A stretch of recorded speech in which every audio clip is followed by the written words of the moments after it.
No. Is it a countdown or no? We live. We live. I ain't do no countdown. I ain't got time for that. Oh, okay. We live. I was supposed to do a countdown, but I didn't. Oh, okay. Hold on. I'm gonna go in.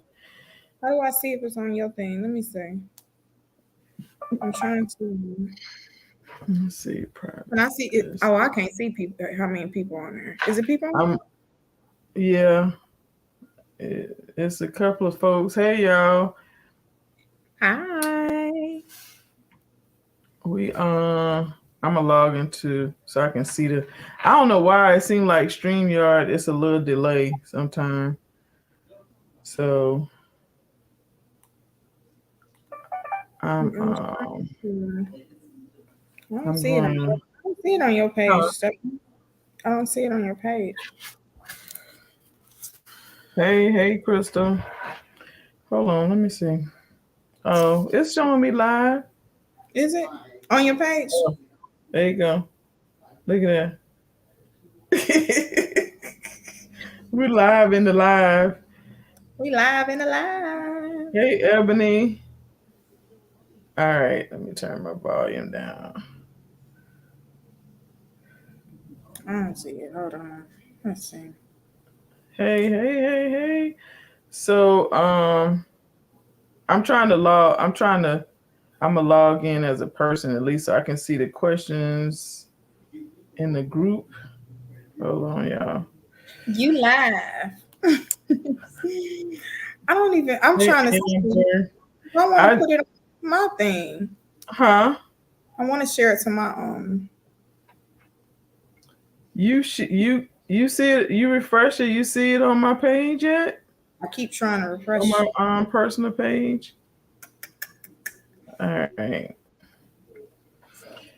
All right. I'm gonna turn the volume down. Hey, Summer.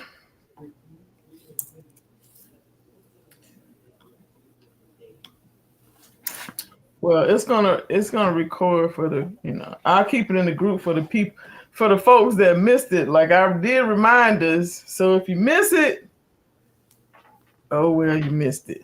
So, but it'll be in the group for everybody, to kind of go back and watch it. So y'all remember the name of the Facebook group?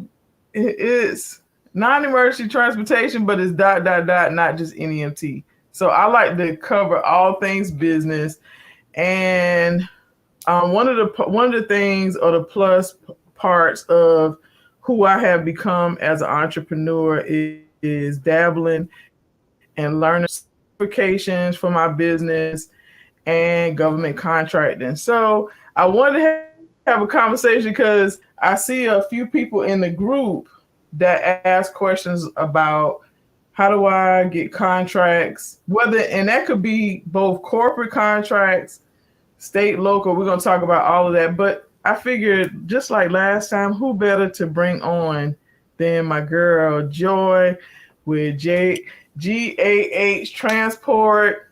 So me and Joy have kind of, done it. We did this journey together with learning about government contracting and certifications. But listen, Joy done took the bull by the horn, and Joy,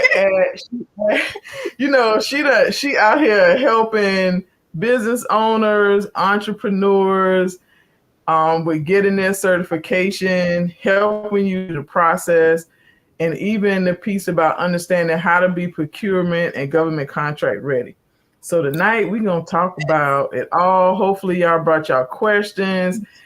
And yes, if you have done any lives with me, I don't have no paper. I ain't got no pencil, no pad. It is strictly a conversation. That's why I always say it's just a live conversation. And me and Joy, we have the best conversations. So this is going to be just like the rest of them, but we got an audience this time. So we gotta I'm gonna let you. We gotta kind of chill out, We can't bring y'all into our conversation. I can't be like, I like to cuss, so I'm gonna keep the cussing down to a minimum. Unless it's just a regular, but like a truck driver, I cuss like a trap, Oh, but it's all good. But yeah, so like Stephanie said, my name is Joy. So I'm gonna let Joy tell y'all. Is it a delay? Can you hear me? I can. We're good. I think it's a little. Okay. I'm gonna let Joy. I'm gonna let you introduce yourself.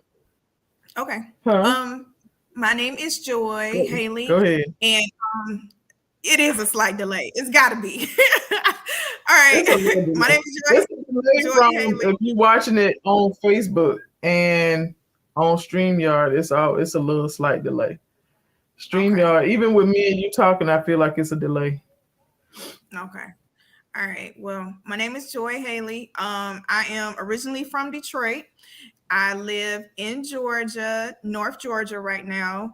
And I help business owners with their certifications, SAM registration, and the documents needed for your certification. So I've been doing it for a couple of years now, and I pretty much know all the ins and outs when it comes to mistakes, when it comes to the documents, when it comes to just submitting your information, because even though they might have all these different free workshops and things like that, they don't tell you like all of the tips and tricks to it and why your SAM registration is, failing, and why you are getting denied, and why you have to resubmit your stuff. So I pretty much take that aggravation out of the element when it comes to doing your certifications and SAM registration. And that's pretty much it. I mean, that's my main focus, getting you government contract ready on the certification side, because it's so much stuff to it. I help with setting up your state portal. I help with setting up your profile for, from SAM. So it's just different things that comes with it. And especially if you are new to government contracts, this could sound like foreign language to you. But hopefully by the end of this live, you get like some information to kind of get you started. And we are here to answer any questions for you. So, yeah. Girl, that was such a great That was a great introduction. I appreciate it. I appreciate it. So we're gonna start off talking about these certifications. Mm-hmm. So can you explain, because me and you kind of went through this journey when we first met in our mentoring group, and I had absolutely, we're not gonna talk about what you're laughing at, but when we first got in, when you first started your business, I know me, I didn't. Did you know anything about certifications? Did you understand what it meant? Did you hear about it? Mm-mm. Listen, I didn't know. Okay, so like I told you, I'm from Detroit. So when it came to thinking about government contracts, the city contracts, the Detroit city contracts, all I was thinking about was Kwame Kilpatrick giving all his homeboys the contracts in the city. Oh, yeah. That's all I knew about government contracts, So I was like, okay, so you definitely need to know the mayor or somebody in city council so you can get a government contract. Yeah. So that was my, thing about it. And I just never thought that I could touch a government contract. So no, I didn't know nothing about certifications, none of that stuff. And it's crazy because that information is not just like, okay, if you get a business, make sure you go get this certification. Like, it's just really not out there. It doesn't go hand in hand. And it's a shame that a lot of people don't know about it, because certifications with those certifications, you can get a certain loan or a certain grant, just having certain certifications. Right. So on top of the government contracts being set aside for those certifications. So definitely no, I didn't know. Do you remember, I remember back in the day, I probably was in my 20s, and I remember people always talked about such and such got a government contract, or this person got a government contract to work on the highways, or they got the, like I heard about government contracting, but I always thought, like you said, I always thought that it had to be like, inside, so you had to be in the circle. You had the governor, the president. You had to know some people to get even to even learn about government contracting. And I know as a Black female, like in my community, ain't nobody talked about no dang on government. I don't care. Ain't nobody talked about government contracting or even setting your business up the right way.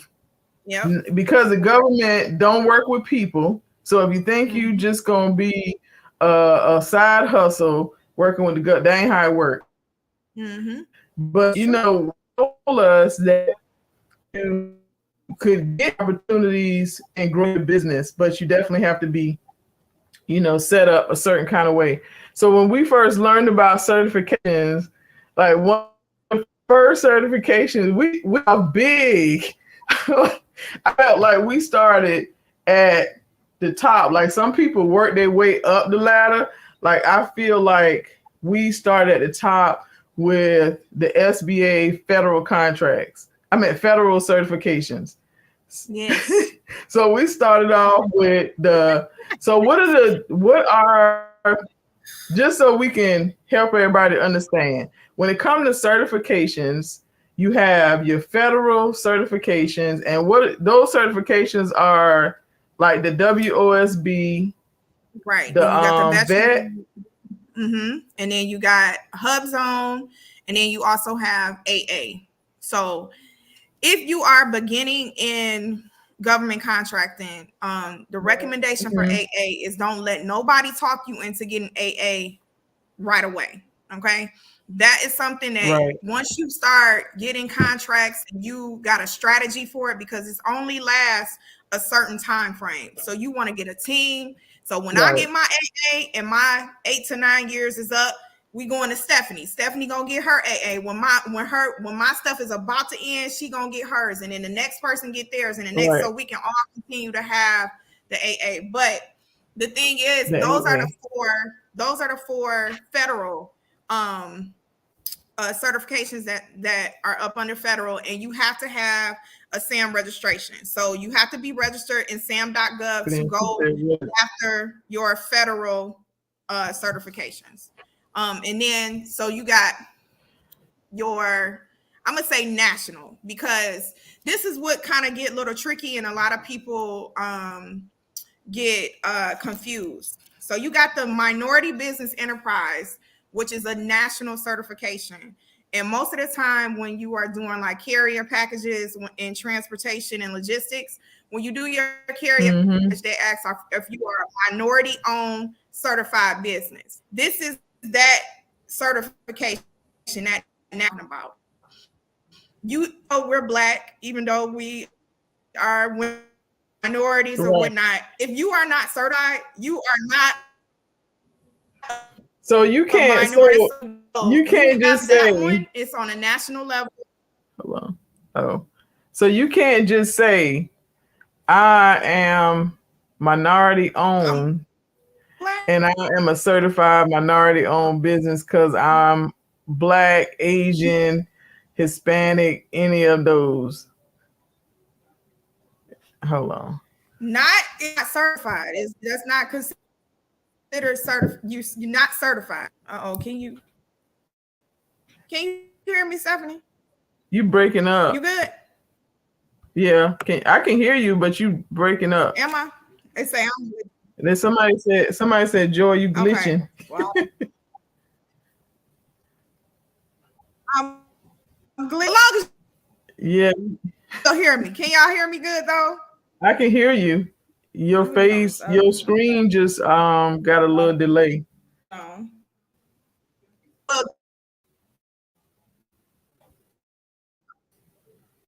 Yeah, you went. Now is it okay now though? No. It's like it's like you underwater. Girl. That's that That's that Georgia.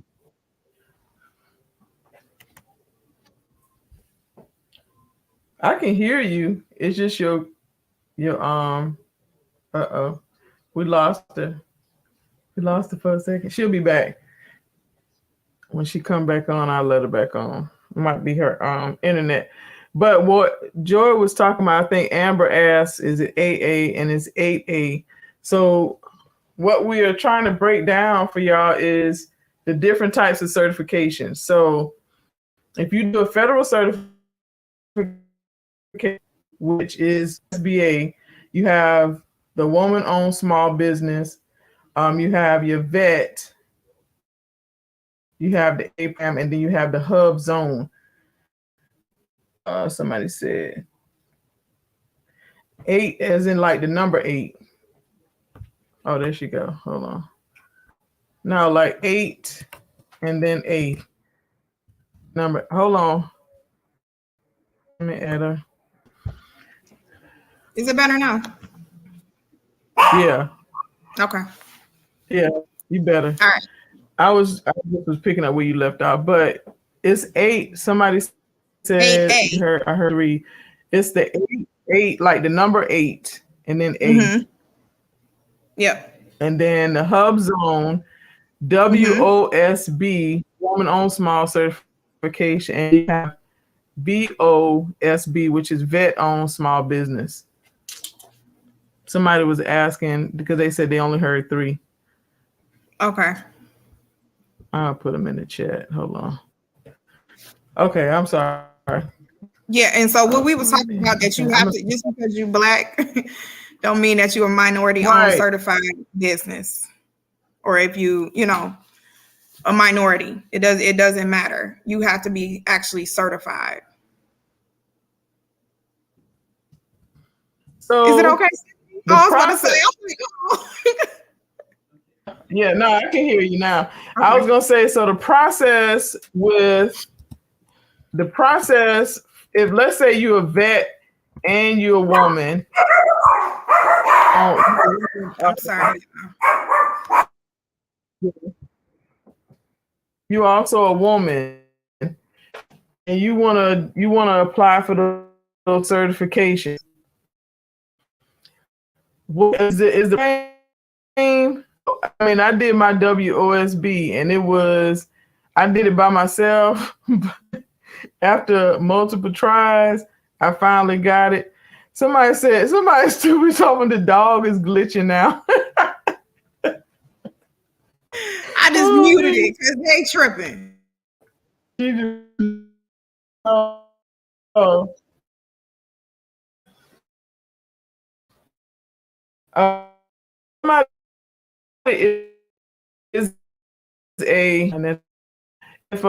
Is a vet and they want to apply for the WOSB. What are some of the documents that they have to have? Because people get confused when they thinking they don't have to have certain documents for their business. So I know, but can you share with the folks like a few of the specific documents that we should already have for our business, but they're going to ask for when you submitting that application?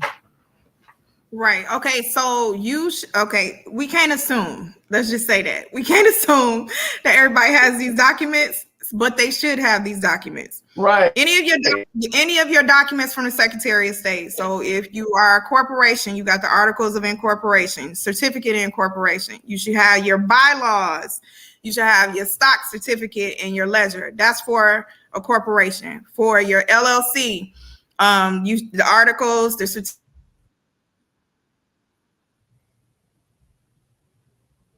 You went back on mute. Okay. I messed up. Okay, so you should have your articles, your certificate, your business resume. You should have, it say both lines are breaking up. Is it still breaking up now, or is it okay? You good? Can you hear me, Stephanie? You good? I can hear you. Okay, so a business resume, not a capability statement, a business resume. An operating agreement, your birth certificate. If you got married, You need to have your marriage license with your birth certificate. Your birth certificate should have like your nationality on it, because some birth certificates don't, depending on which certification you have. But what I tell everybody is most of these documents is for every certification.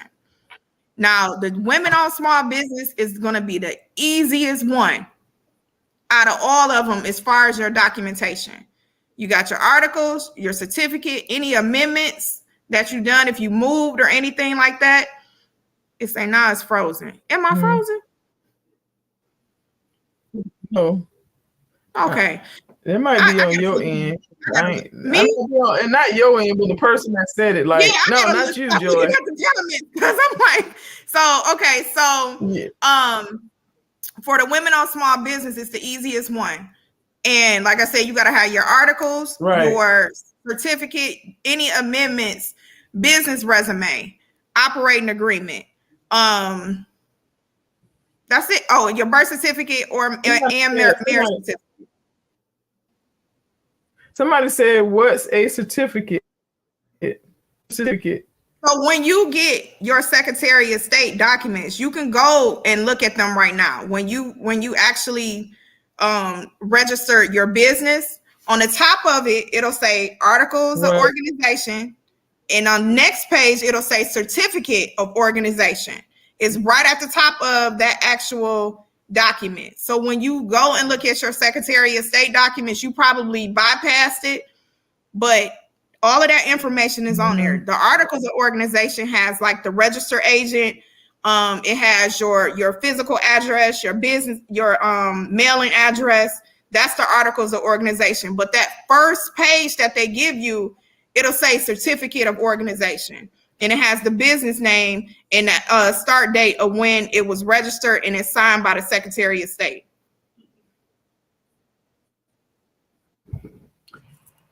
So this is what I want to say. Like, in order for you to even think about certifications, like some of the stuff that Joy that we talking about, you have documents. That's the first thing you got to know. When somebody says a business resume versus a capability statement, those are stuff you got to know.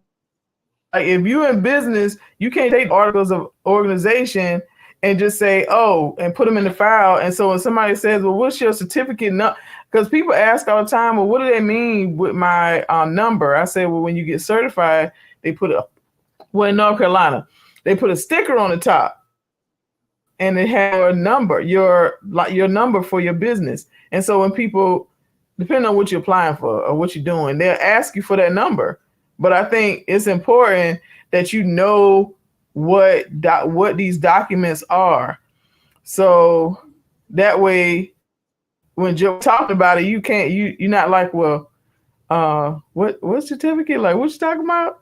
What you mean? Your secretary. I always tell people your Secretary of State documents, because those are documents that you have to have if you are a registered business, an active registered business. And that's like the easiest things, you know. Another thing is having your documents on your computer, and you can also have them in a binder, but you don't want to take pictures of your documents. You want to actually scan them, because I often see that all the time where people take pictures of their documents where it shows like it's a picture. That's unprofessional. So you want to make sure all of this stuff is scanned on your computer, because this is stuff that's going to always come up when you're trying to work with the government. You're going to always have to upload your Secretary of State documents. You're going to always have to upload a business resume. These are like certain things that they ask for all the time. And a capability statement is a one-sheeter of your business. Basically, it tells what you can sell to the government, what type of certifications you have. It also has on there what makes you stand out. So it's like a one-sheeter when you're going to network with different procurement officers that have the actual contracts. You give them this document. It's kind of like a resume, but it's not the same thing as a resume, a business resume. But you don't need that. Just so you know, you don't need a capability statement. You broke up doing. Oh shit. I'm about to get on my phone in the middle. I'm just like really getting on my nerves. You going for real.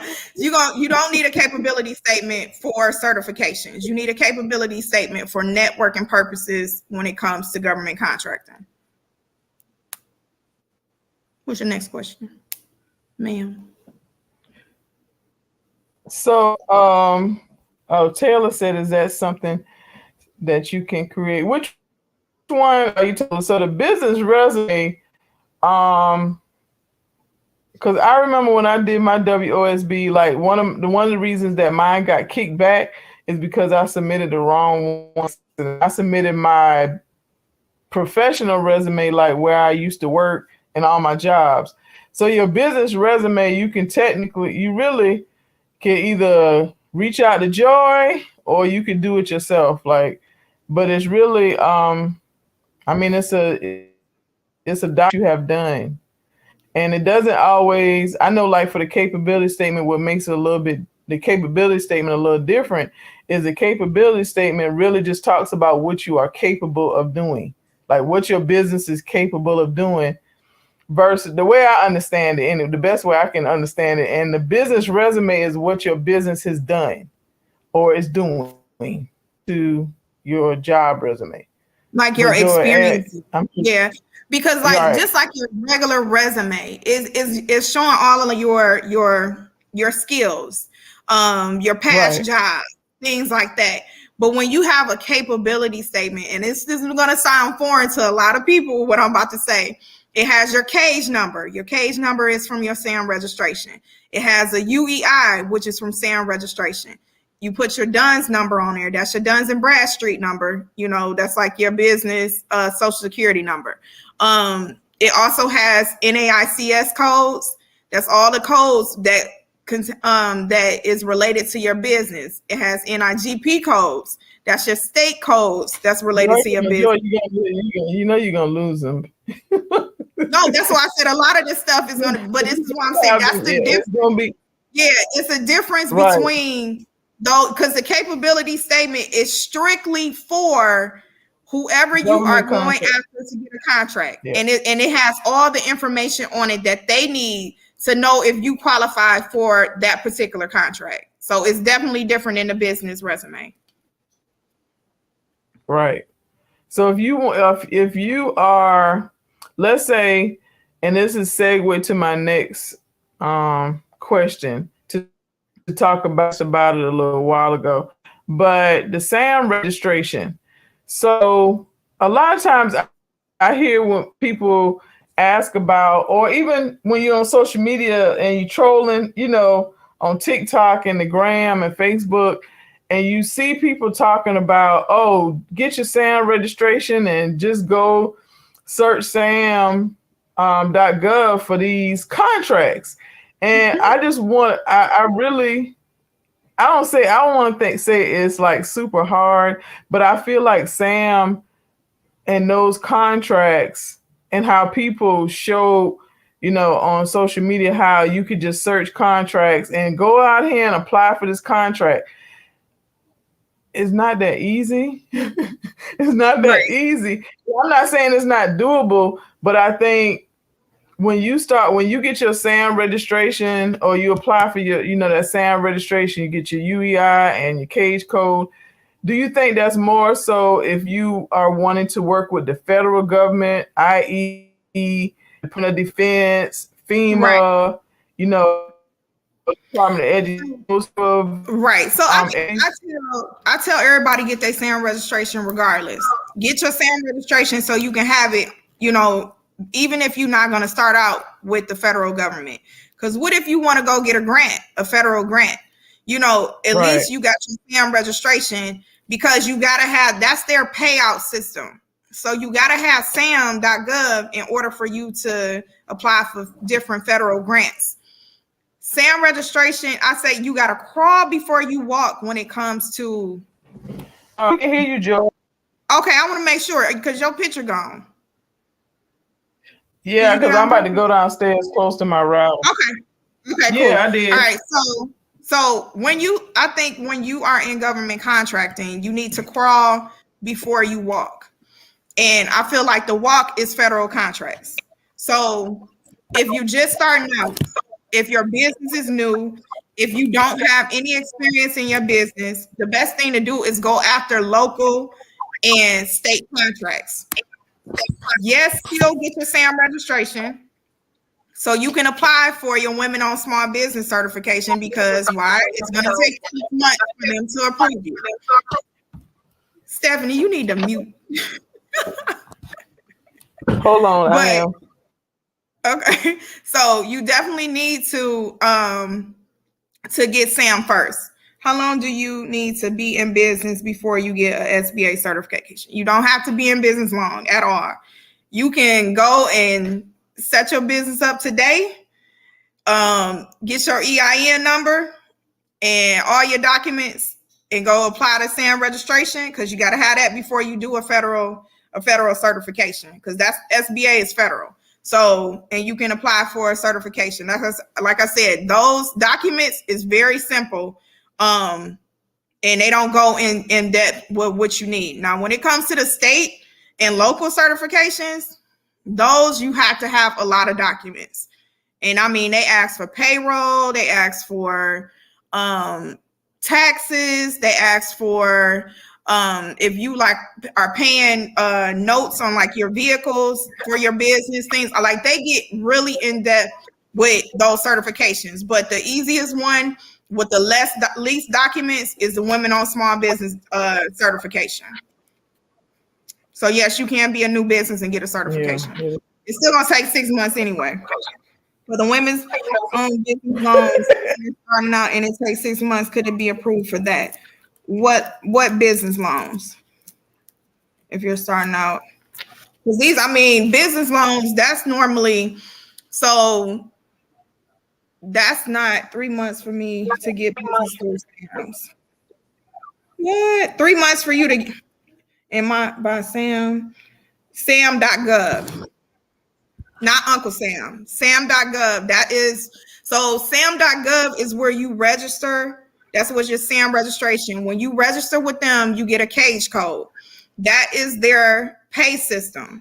So in order for you to get federal grants, get federal certifications, that is where you would have to go through SAM.gov to get registered in that first.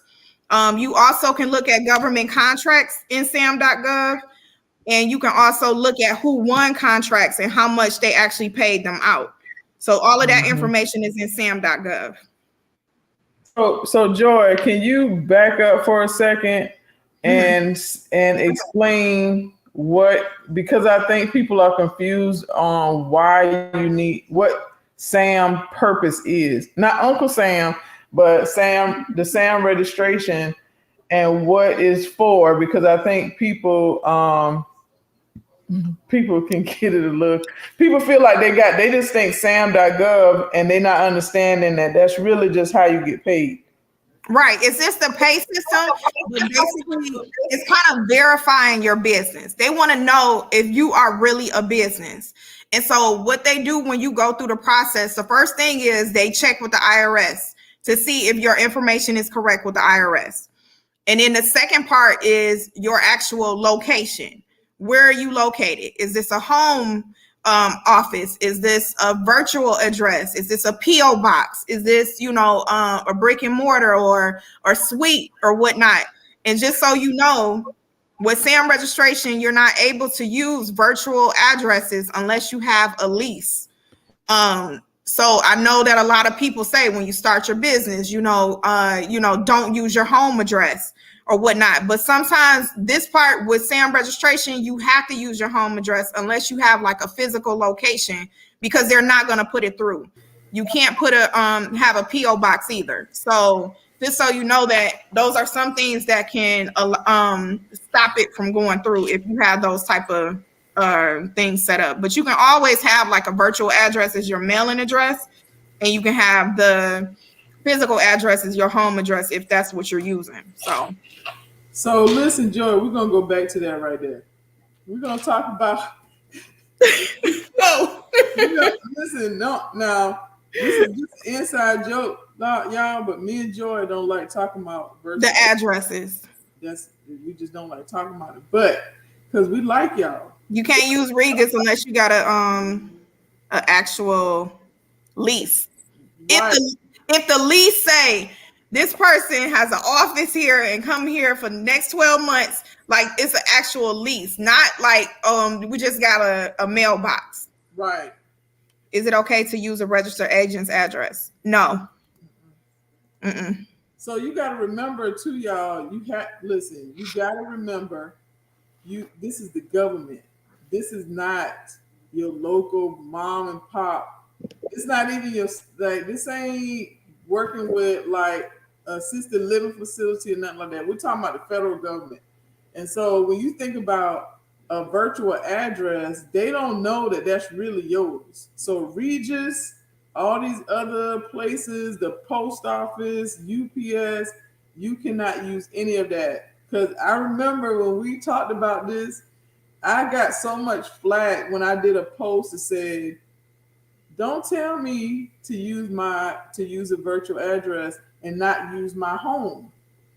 Because guess what? What's your goal for your business is not the same goal that I have. I already know I want to work with the federal government, whether it's state or local.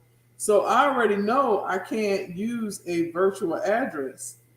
And so when people are on social media and online talking about don't ever use your home address because people can look you up. And I'm like, listen, if you're gonna come to my house, I got something for you. Ask to see me about and with some t-shirts or because I messed up your yard, like that's crazy. So I mean, you have to really think about what you want to do when you set your business up. You have to think about, because I used UPS at the beginning, and me when too. I got into getting my SAM and everything, I had to switch everything over to. I now have an office, but at the time I used my home address. Like it was a no-brainer to me. I wasn't about to spend my time thinking about it. Just so y'all know, everything ain't etched in stone. You can always change whatever information you need to change. So if you started out, you got a virtual address, like I said, you can make that your mailing address. But you just, if you want to work with the government and it's something that you want to do, and that's what you see for your business, and you got a home office and that's it, go ahead and switch your information with the state. You have to do it across the board now. And this is very important. You have to do it with the state, the Secretary of State. And I always tell people they're going to charge you. So go ahead and just pay for the next year. So that way you're not paying for this to get changed. And then next year to come and you got to pay for your yearly registration. Secondly, change it with the IRS. So you want to contact the business division of the IRS and change your address if that's something that you need to do. Because what happens is when you go to register in SAM and it's mismatched information, it's not going to go through. So you're going to have to end up doing it anyway. So you want to make sure that information is updated. Caught up with the mismatch. Huh? I said, don't get caught up with the mix. And the wrong addresses. Do and how to obtain a grant and places to go to apply for grants.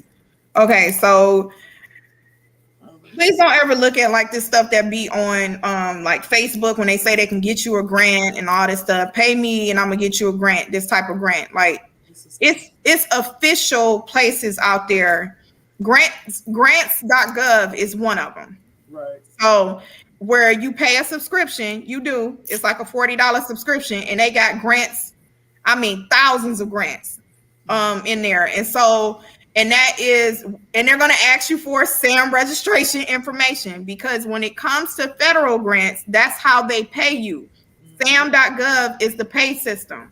So that's why I said it's for grants and for contracts and for your certifications, because they ask you for certain numbers that you get from your SAM registration in order for you to, get through with the grants.gov. So That's my recommendation there. And then, I mean, you can look at local grants. You can put in a Google alert on your on Google to, you know, if grants come up to, you know, to notify you and things like that. Right.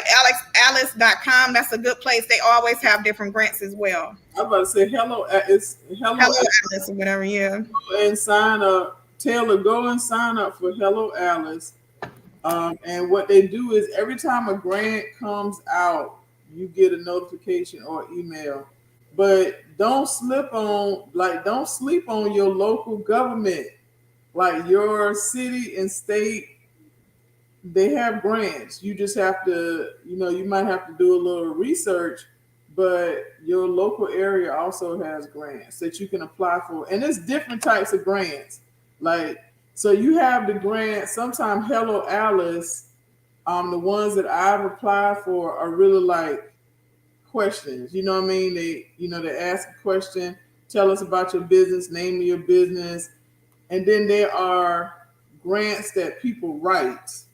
So you could apply for the bigger grants where you might have to do some more writing. But I like Hello Alice. Like, I think you can't go wrong with Hello Alice.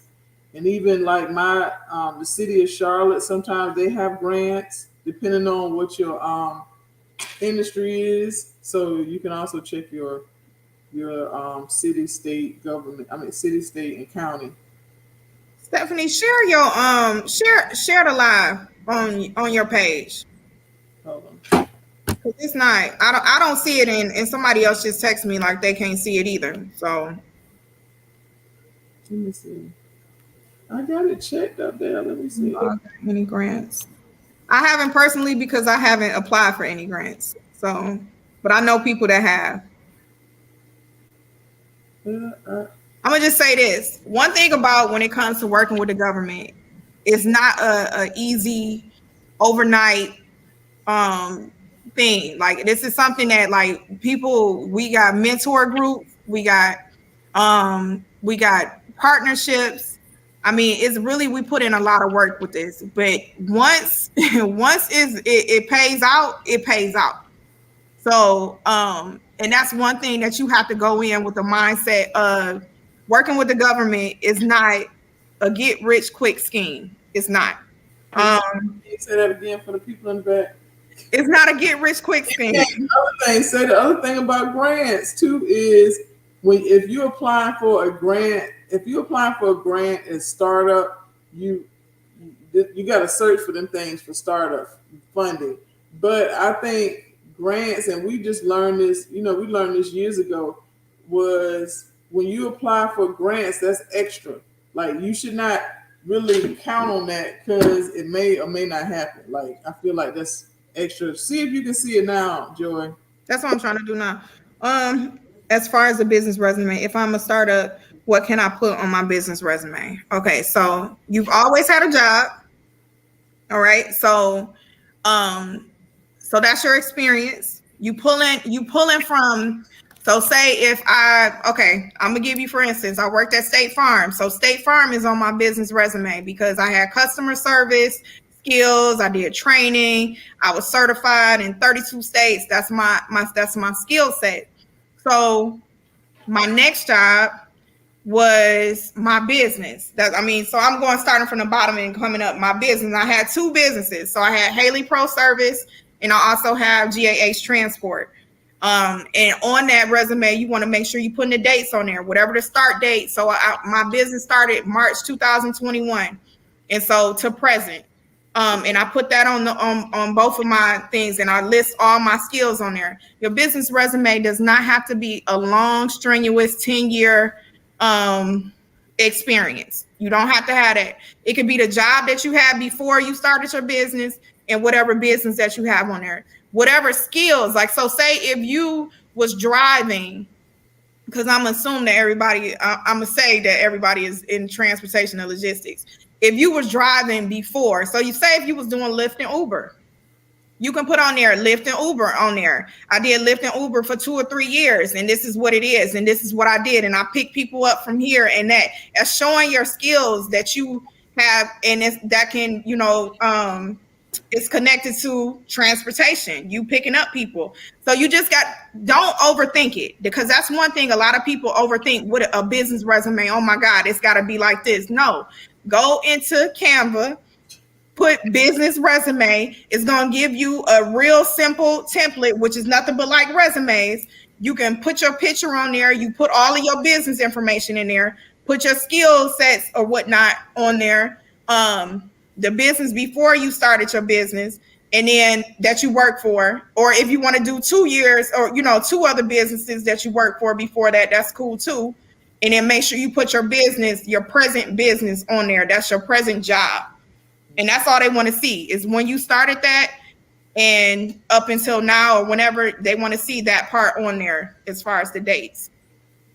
Yeah, those dates are, but all that stuff, like everything that we're talking about, if y'all don't have this stuff right now, like that's the purpose of this conversation, is if you're thinking about work, and I'm even break it down, like we'll talk about it, but even the part of working with your county and your state with the Department of Social Services to get contracts for transportation, for transporting people versus going through a broker, or contracts that's out there when it comes to like the state of North Carolina has one, well, they've had several out in the last couple of months that are just on transporting people to drug alcohol treatment centers. So that's still a state contract. And for North Carolina right now, they don't require you to have SAMs as far as payment, but I think they are moving toward that. So some states are even moving toward, people getting a SAM registration, because that vets your company. Like when you say you got your SAM registration, people know that that your company has been vetted to some extent. Yeah. Is a major pain point for my members. Now, read the one before that. Okay. I've done Lyft and Uber, but I work from home and medical insurance and literally working. I'm doing okay. Oh, okay, I got you. So you already have kind of idea about NEMT. And yes, put your other certifications on there. CPR training, yes, put that on there. Like that's it's just showing all of your skill sets. Those you got to put that stuff. I think that's important because it's something you did and you know how to do, and it's part of the transportation. CPR, PASS certification that we have to have. I would lift all that stuff. Where do you find those contracts on the drug rehab under the IPS.gov? If you're in North Carolina, it's a state site. It's a state portal. So Joy, we're gonna talk about in a little bit those state portals and how do you, and registering as a vendor for those state portals to be able to, or for your city, state, county, yeah. In order to even know about those contracts, or what they call opportunities for you to work with the government. Because in North Carolina, if you go to IPS, I forgot who that is. Like when you go to our state portal, Joy, like it lists every contract within the state, like Georgia does, right? But the plus is, IPS. That's only for North Carolina, just so you know that. I don't know if that's the same person. Yeah, he's asking about North Carolina. But it breaks down like what they want. One of the things you have to have done is I don't say have to, but they would like for you to have a hub or a small business enterprise certification, which is really easy to get. But then they ask you in a lot of the contracts, they ask you, are you a vendor? Have you been set up as a vendor? And so if you haven't, then you need to get that done. Just so you know, what you want to Google is your state. You can do your state government contracting or your state vendor information, because what happens is every state portal is different. Every state has a portal. So she's talking about North Carolina because she's in North Carolina. Georgia is Georgia Marketplace. And so, but sometimes it's kind of hard to find these state portals. I will be putting together a checklist with all of the state portals on there. So like all you got to do is click on your state. So y'all just check back on my website in a couple of weeks because I'm going to have all of that because it's real important to get this information out. But a lot of people keep information to themselves. And it's like, why do that? It's enough money for everybody. I always say that it's enough money for everybody. So, I mean, it's ridiculous. Like it's just enough for everybody. It is. I mean, in transportation, you have like the transportation and logistics. You got to think about the post office. Right. They giving out $8 million contracts. Like, why wouldn't you want to go after that? You know, or like working with the VA or working with who else? Like Medicare, things like that. Like all of that stuff. You know, like that's and I ain't gonna lie, Joy. That's all I care about. Some people that y'all might talk to, they might be Joy website is on the it's going across the thing. It's going across the screen. Catch it next time. Transport.com. I'll put it in the let me put it in the chat. But yeah, I mean, it's so much stuff that's out there. And the thing is, you don't have to stick to your industry. And I think that everybody think like, okay, so since I'm into this, you know, I got to stick with this. No, if you see something like a vending machine contract, go get you some vending machine. You know what I'm saying? It's just like, if you know somebody that's in a certain industry and you like, okay, I can hire them. Let me get the contract. I'm going to subcontract it out to them. You know, so don't just always think, let me stick to my stuff. No, you don't have to just stick to what you're doing. And also, you can go in other states. You can set up your information in other states. And I will tell you, when you set your stuff up in the portal, you start getting emails more so than you actually looking for these contracts. You getting emails, and so that's why it's important to know all of your codes. Like when I was saying that, I don't even go looking. The ones for North Carolina, I ain't even look. I don't even go looking. Like I get every day email at 6:30. I get about 5 contracts emailed to me back to back in the line. They just email them, and that's because I'm set up as a vendor. You register as a vendor, like I get them every day. And then some of the ones I notice if I get it like 2 days or like 2 days one week and then 1 day the next week, that means it's not a lot of traction on that, or they probably ain't got a lot of people, or they just really need some push and they just keep pushing it out. Because once you register as a vendor or set yourself up in the portal, like you get those emails. And like I said, you don't want to just limit yourself to your industry. If you feel like, okay, I'm going to get a vending machine. I want to get a vending machine one.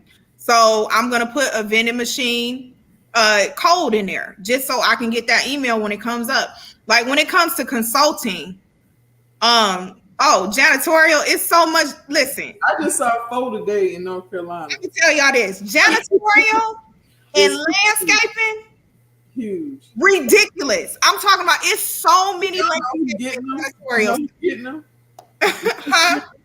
You know, I said, you know who getting them? The other Browns. Hispanics killing it. Like with the landscaping and the contracts, the janitorial just in North Carolina, I saw 4. It's so many in Georgia. It's so many in Georgia for both of those. Like those are like the main things that are out there. So once you find your portal, you can look at this stuff before you even set up your I know in Georgia you can look at it. They call it window shopping. You can actually go and look and see what contracts are out there. And so because when I first started, I was like, well, I don't know what I'm gonna do. So I got a general name. I said Haley Pro Service, because I'm like, all right, if I go after janitorial, cool. You know what I'm saying? I mean, whatever, it's just general. It don't matter. Right. But it doesn't matter what you want to do with it. You know, you can go in there and you can get, if you can get the contract, why not? And so when the certifications, where they come into play is they put you in the forefront. So like if I'm going up against somebody who doesn't have a certification, they're going to look at me first. Because most of them are on at the back of the page of the proposal. It has some form of a grading, scaling, point system. Mm-hmm. And for North Carolina, Virginia, and South Carolina, they have a point system. So they might say, you know, if you have your NC Hub, if you have my MBE, you get points. So like Joy is saying, if me and Joy are going, let's say, for example, I see a contract in North Carolina. I ain't even gonna say this example. This real life shit right here. I see a contract and I'm like, I look at it, but y'all, my mind, I wasn't thinking. So I'm looking at the contract and it's in North Carolina. All it is pallets of PPE, hand sanitizer, gloves, masks that need to be transported throughout the state of North Carolina. They're going to be picked up at one location. You need to have box truck and drivers to transport at least 3, and it tells you everything, right? So let's say, for example, because I saw it, but I didn't include Joy, which I should have. But let's say me and Joy bid on the contract. The plus with Joy is Joy has the connection on the logistics side. I don't have box trucks, but I'm gonna say, for example, I'm still gonna bid on this contract because I know Joy. You can go get some box trucks.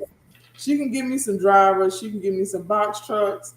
I can bid on the contract because I have my NC Hub and I have my WOSB and I have my FBE certification.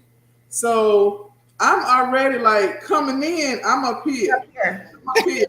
And so anybody else that doesn't have those certifications, because in the contract it clearly says we want NC Hub. We want small business certified minority owned businesses. Me and Joy apply for the we submit our stuff and we get the contract. Before we get to even getting the contract, me and Joy are gonna work out, okay, Joy getting she getting the drivers and all that. So I'm gonna take a percentage, Joy gonna take a percentage, we're gonna put it in writing and we're gonna work together. Now remember I said I submitted the proposal. I do not have any box trucks or drivers, period. But it don't matter. My partner over here does. So when you think about government contracting, whether it's state, local, federal, it does not always mean that you have to do the work. But if I'm in transportation, I probably should not be applying for construction. Right. Because I know nothing about construction, if that makes sense to y'all. So yeah. Somebody said medical carrier, like. Are you asking if it's a contract for that? Listen, it's contract for sugar. Do you understand? The jail needs food. Okay. Ketchup packs. we seen one for ketchup packs. Dry. All of that is on it. That's why I said go to your state portal and just look and see what's out there. The stuff, I don't think people understand the contracts that are out there. So you look at it and you like, okay, maybe I should try or maybe I should get into this.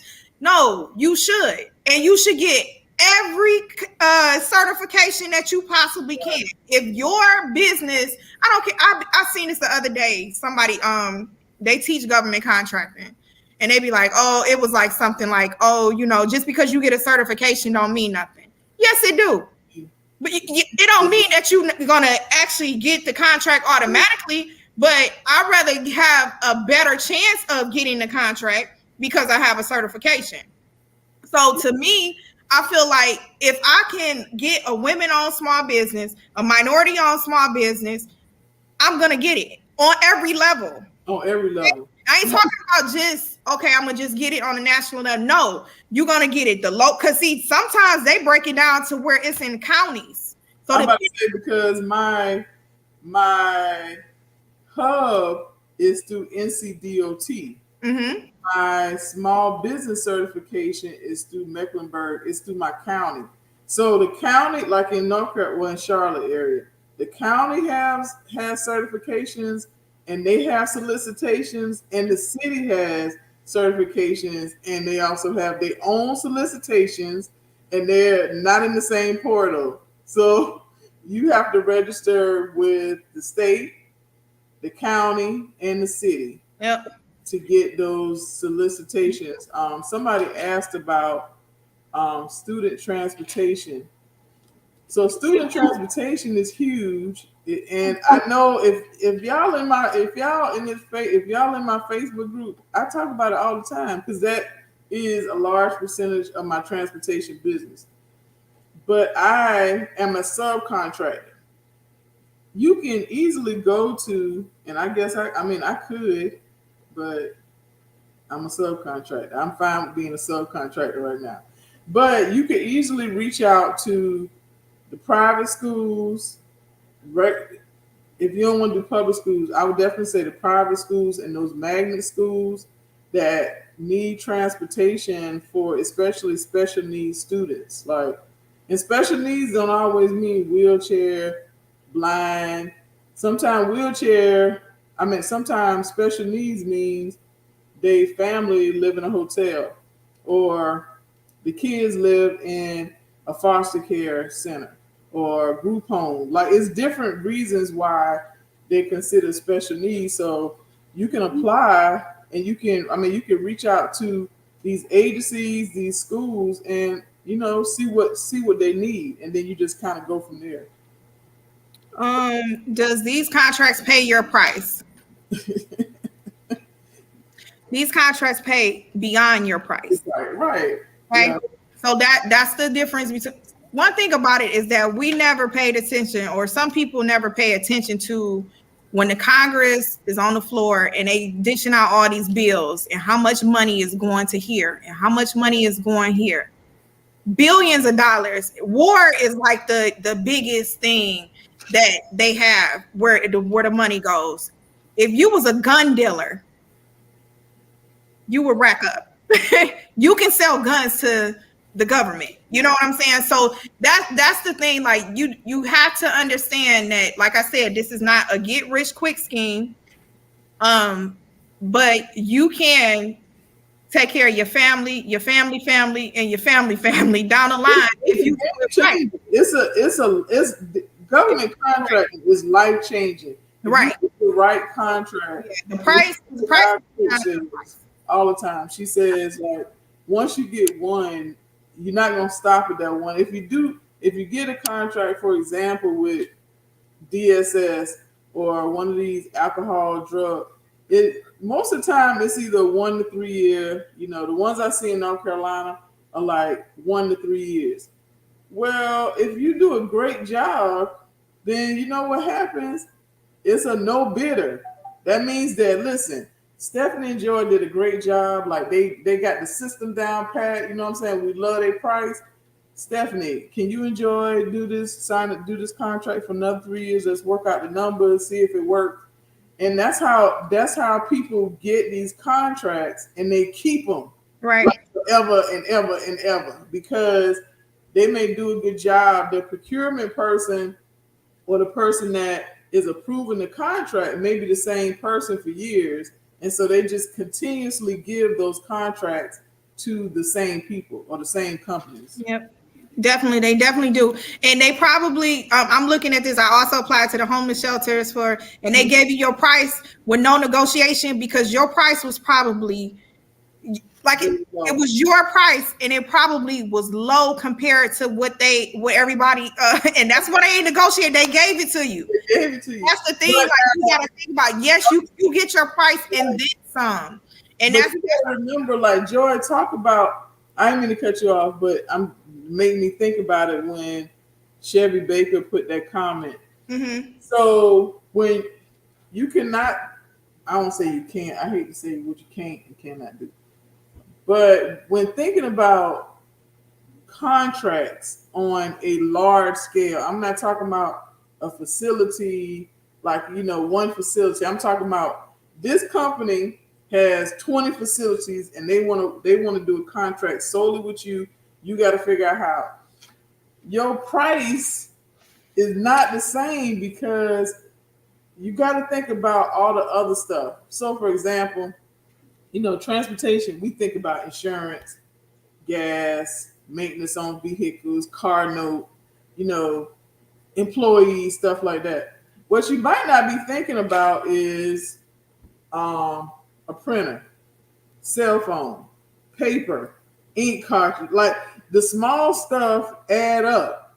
So when you doing a contract on a bigger scale, your administrative fees and your fees that it might take to run that contract is not going to be the same as if I go over to, Smith's nursing home, because the only thing they're really looking at, and the only thing I'm really looking at maybe my car note, gas, and insurance.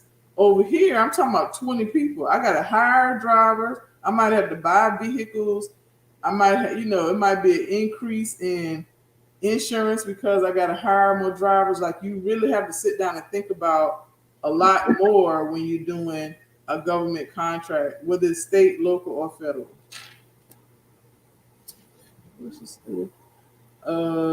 But you still want to have set rates. Yeah, because I feel like you need a start. Like you got to have some place to start when you're thinking about government contracting. Because even though you have where Chevy Baker, where they talked about the homeless shelters, that may be because you're just thinking about your. She broke it down. Look at the last message. She broke it down.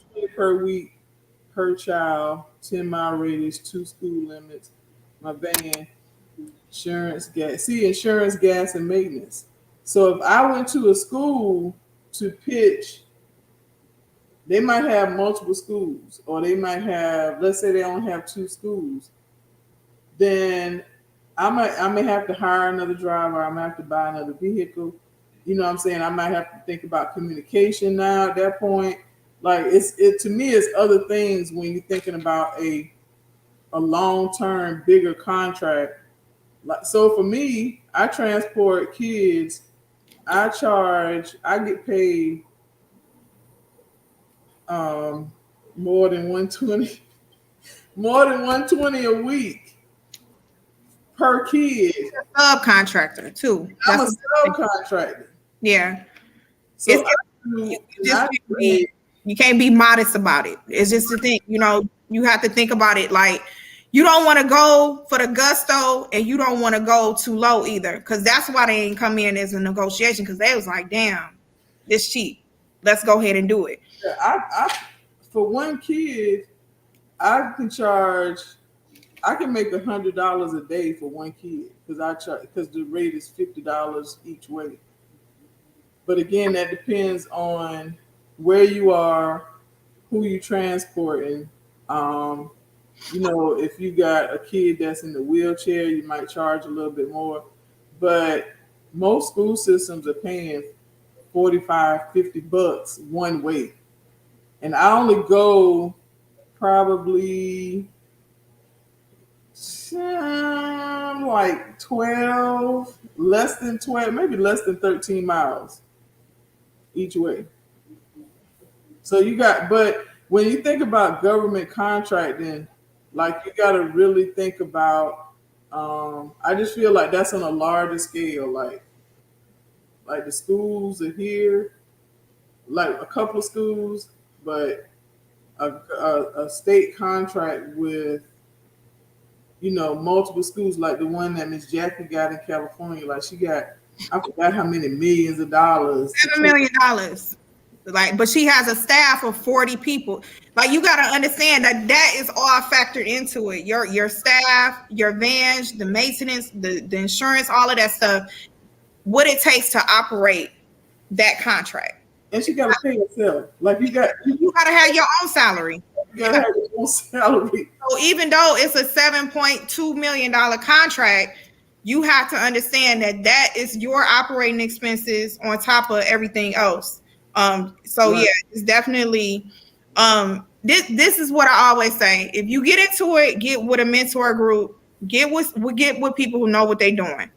And you have to be very weary about who you are dealing with when it comes to this, because it's only a selected few that's out here teaching government contracts. It's only a select. I don't teach government contracts. That's my future. But right now, I don't teach government contracts. Why I don't teach government contracts? Because I ain't got a contract. And I'm not going to teach you something that I ain't got already. I'm not going to do that.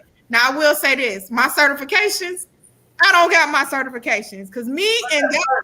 But you in SBA, but the people that you done did certificate, that's crazy. Because the people whose certifications that you done did got them. And me and Joy applied but it's okay because I'm gonna have my certification this year. I'll just say that. But we got a love-hate relationship. But I would definitely get your certification with no problem.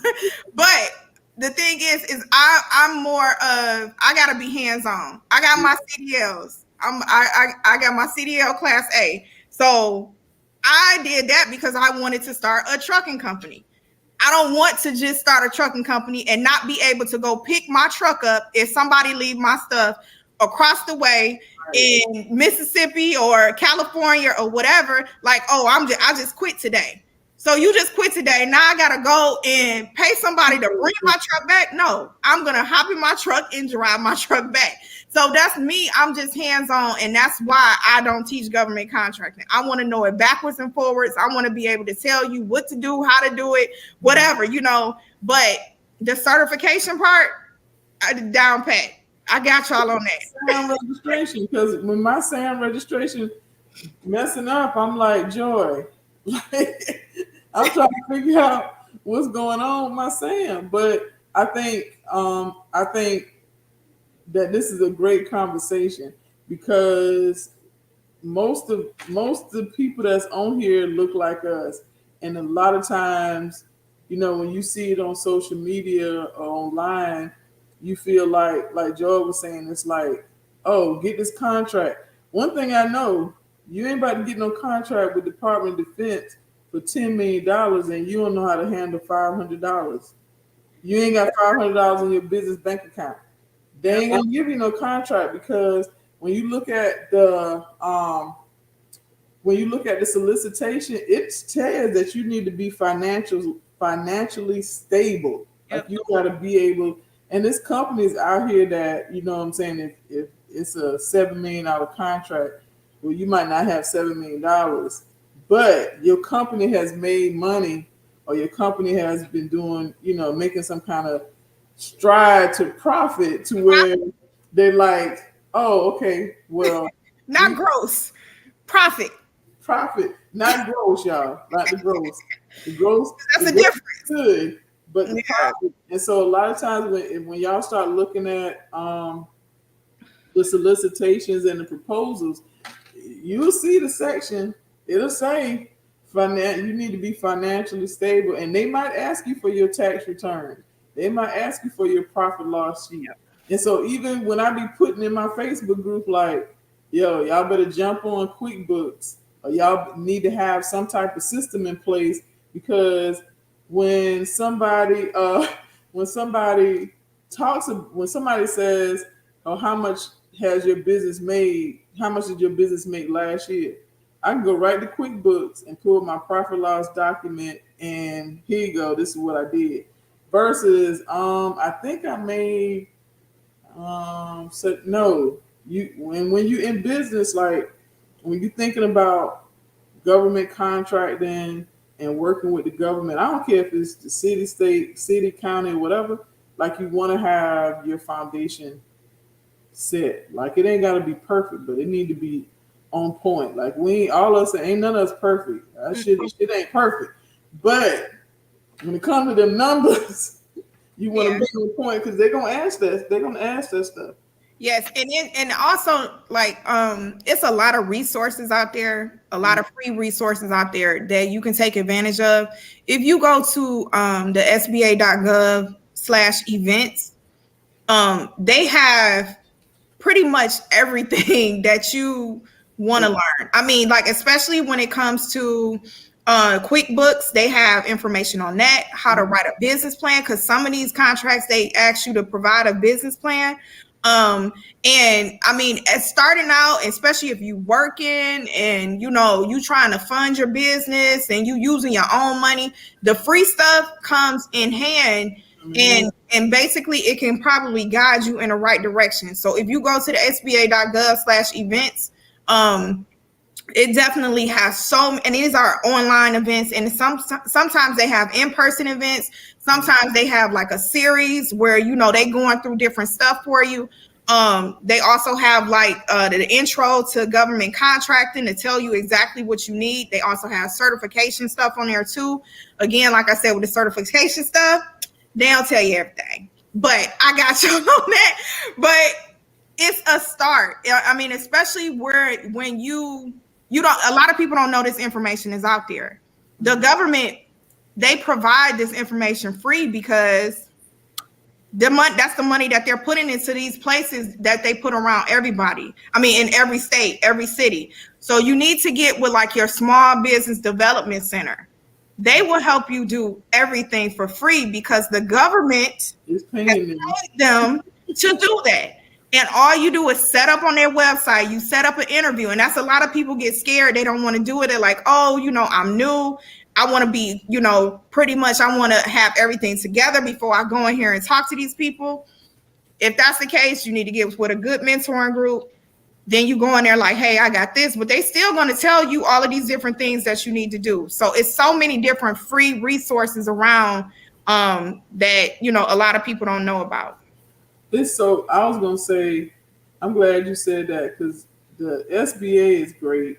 And then in North Carolina, I'm pretty sure Georgia has it too, but they have this thing called business inclusion. Mm-hmm. I think it's business inclusion, but they help you. So in Charlotte, they help you with fund. They help you with funding. They have this thing called MET funding. They also help you. They don't submit the certifications for you, but they help you. All this is for free.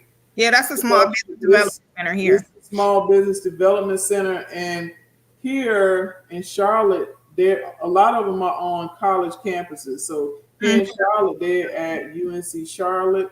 So if y'all just Google, like Joy is saying, like just and the one here is UGA. Yeah, so you put in Small Business Development Center. They probably all different names or whatever, but yeah, they definitely have those resources for free because the government, like I said, the government pays them to do that. So it's paying them to help us. So you gotta. What's the other one, Joy? I can't think about. PTAC is, and I think they changed the name for it or whatnot. But PTAC is for federal procurement, and that's federal contracting. So they have pretty much like different series as well. So they'll have like government contract 101 capability statement. They will go through everything too, like the stuff that we were talking about today. And they're strictly federal. So you may find some, because I did see on the SBA event thing, they had like certain ones that was going through a particular state portal, but it was like Iowa or something like that. Like, so you can probably catch your state having some type of series or session to where like you can actually, you know, learn how to work something, because some of these portals are very old, and then you have some that are new. Like our portal was terrible here in Georgia, and you would think that it would be updated, and I think they just did like an update on it, but before, I mean, you had to set up your profile in one sitting, or all your information, like you say, oh, I'm gonna come back, and if it logs you out, Oh, all of that information was gone. So you had to make sure you sat there and typed in everything all together. So it was just crazy. I would definitely say, would you say, Joy, that we're gonna answer this question for SCORE. I kind of like SCORE. SCORE is hit or miss. I was a SCORE mentor when I was in Winston. The only negative, I won't say negative. The only thing that SCORE is missing, they're not going to talk about government contracting. They don't even, they supposed to probably, but they really dive into helping you with getting your business plan, like the stuff that you may need for your business anyway. Like SCORE would definitely help you with that, because a lot of those people are volunteers, or all of them are volunteers, and some of them are, previous business owners or retired, and so they are really big on business plan. Like, so if you have a business plan, they'll help you through it. Like they genuinely help you. I know the ones that I work with, but. And if you don't find a SCORE mentor that you like, you can always request another one. Because I know that a lot of people have said like they didn't, the first time around it didn't work out for them, but they asked for another one. So don't get discouraged if they don't give you what you're looking for. Just request for another one. So, but it's free too. What to talk about? I forgot. But somebody asked, do you have an account for payroll? I got to do my taxes. Huh? I got a business tax person. Yeah, you get. So somebody posted, I think in the Facebook group, and they said, what should I get? A LLC, S corp, or C corp? I'm not gonna never answer that for nobody because I ain't no tax person. What I would say is when you start making money, like real money, then that's when you start looking into them different things. Like so say if you could just got like a hobby now, and I'm not just saying it for transportation or whatever. Right. You got a hobby and you making money a little bit over here, a little bit over there, and you still just a sole proprietor. And now you want to protect yourself. You go to an LLC. I don't like seeing people going I'm going to start this business. I'm starting a corporation because you ain't got corporation money. Yeah. Okay. You ain't serious. It's a corporation. Like corporation is a corporation. You're not a corporation yet. Like, so it's levels to it. LLC protects you. Right. And then once you start making money, and I'm talking about consistent, good money, over 50,000, 60,000. Now you start like, all right, now I need to go get me some people in place. Let me get these people in place. Let me get me a business lawyer. Let me get me an accountant. Let me get this. You want to get all these different people in place because now you got money to actually pay them. Because when we first, I still have an LLC, but the tax person I was telling Joy about it, I'm probably gonna switch to her. She's like, Stephanie, when you start making over 60, 75,000, it's time to switch to an S corp. And she broke down why is because for us in transportation, if you are LLC and your tax, IRS does not recognize the LLC. It's a sole. Right. Yep. So all you're doing is a Schedule C, but the thing is that you don't get you don't get as many tax benefits. So when we do our taxes, you don't get a credit for mileage and fuel. You got to choose. I don't care what nobody tell you. Now the tax lady, this is what my tax lady said. You got to choose. In the last 3 years that I've done my taxes, I had to make a choice. Like, is it gas?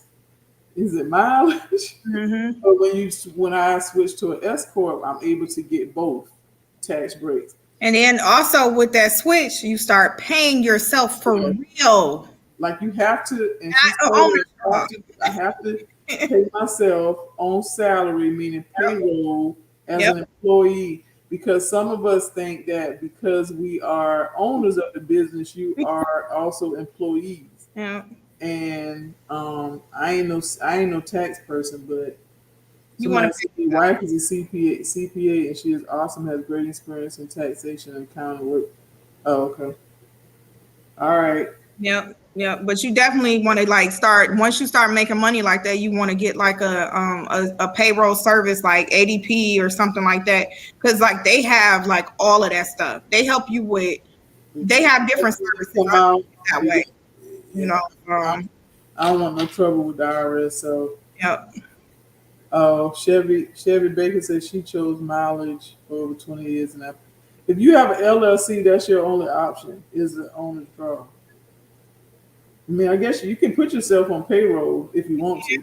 Yeah, you're not obligated to put yourself. But I know when I listened to the ADP one, they said they was like, "Oh, well, we're gonna switch you to a S corp, or LLC with an S corp, and they was like they were gonna backdate it and all types of stuff or whatever." But ADP, definitely is a good one.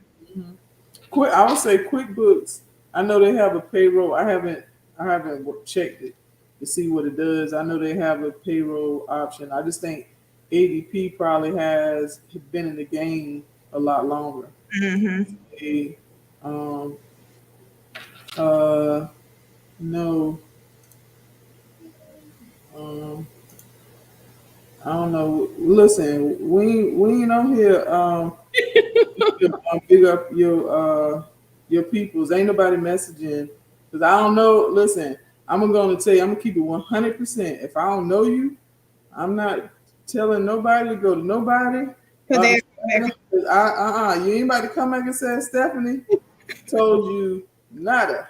So if you want to talk about government contracting, you got questions about that, you can. But we ain't doing this whole messaging me about your wife do taxes. All right, there go a question, Stephanie. Taylor says, Stephanie, you said in another video you have an LLC and you pay yourself as a 1099 worker. Can I explain more? So I pay myself as an owner's draw, and I'm a 1099 for my company.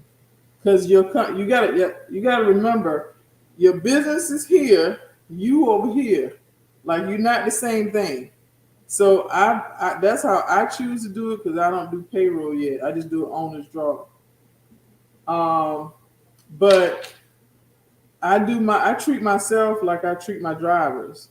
So I have an employee file for myself because I'm technically independent contractor for my business until I switch to an S corp and I'm an employee. Because there's a difference between an employee and an independent contractor. Mm-hmm. So when I do my taxes, I'm doing my taxes as a person. My Schedule C is everything that's tied to my business. I think that makes sense. Hopefully that makes sense, Taylor. But I'm not an employee. When people say, what's your role? We all gonna say CEO because that's who we are. Like you own the business, but I just say hire a good tax person. Do so.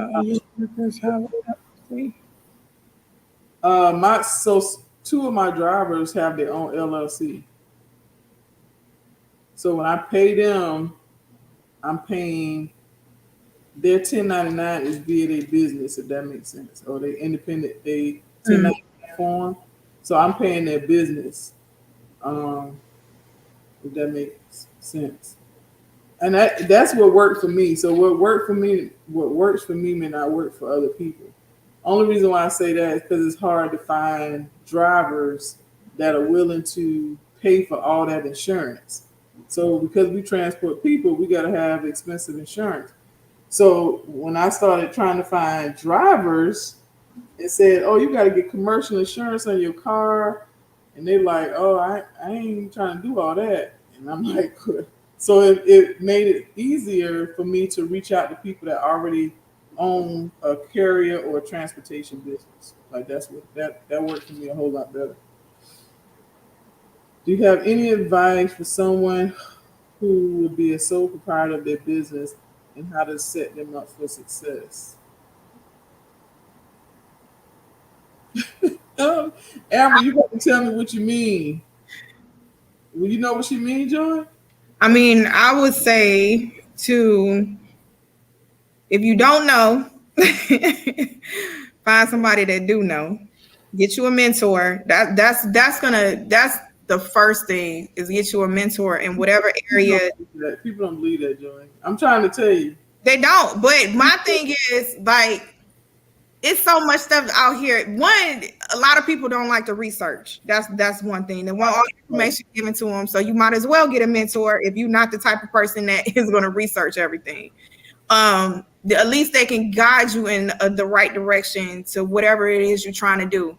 You definitely want to get somebody that is in that industry that can help you through, everything. Get you a checklist and kind of compare to whatever it is that you haven't done. Because then you can see like, all right, well, I'm missing this, I'm missing that, now I got to switch over to this, because like a lot of people skip so many steps and they just go straight into, all right, well, I got a business now. And it's so much more stuff to it than that. And you want to make sure that you protect yourself. Googling, right. I always say Google is your best friend. Okay? But you got to be careful with Google where some of that information come from. Reliable resources, SBA, that's the Small Business Association. Like, come on, like you getting firsthand good information from them, and so anything that got like a .gov at the end of it, it's legit.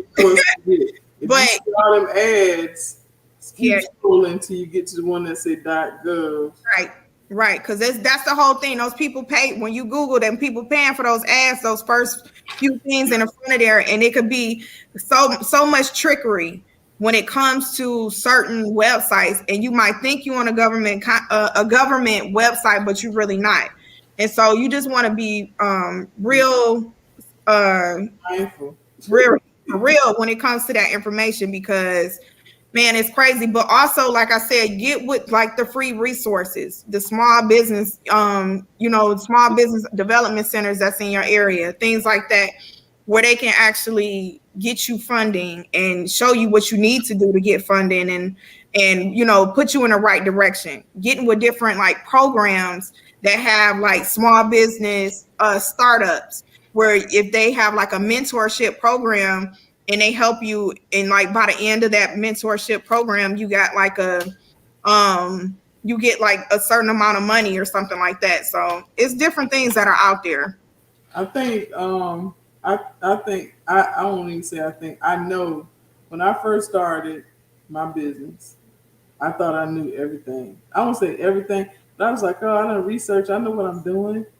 And then I got with a circle of people that did just as good as me or better.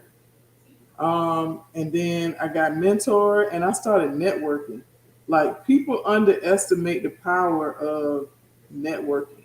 Like, just getting out, going to events, whether it's on Eventbrite, SBA, like it's so many options when you in the room with the right people.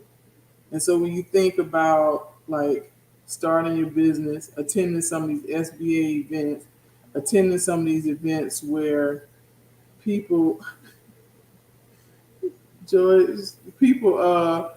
where you're talking to people and you're able to tell them about your business. And then when opportunities come up, they're like, oh man, I remember Amber, or I remember such and such, from this event. Like, let me reach out to them. But you gotta get out, you gotta throw the box away, and you gotta think about your business long term and not just what I want to do right now, like what I got going on right now. If you're not thinking about 5 years from now what you want to be doing, it's gonna be like a rat. What's the thing? The little rat race ball thing? Yeah. Running like a hamster. But, definitely listen, Amber.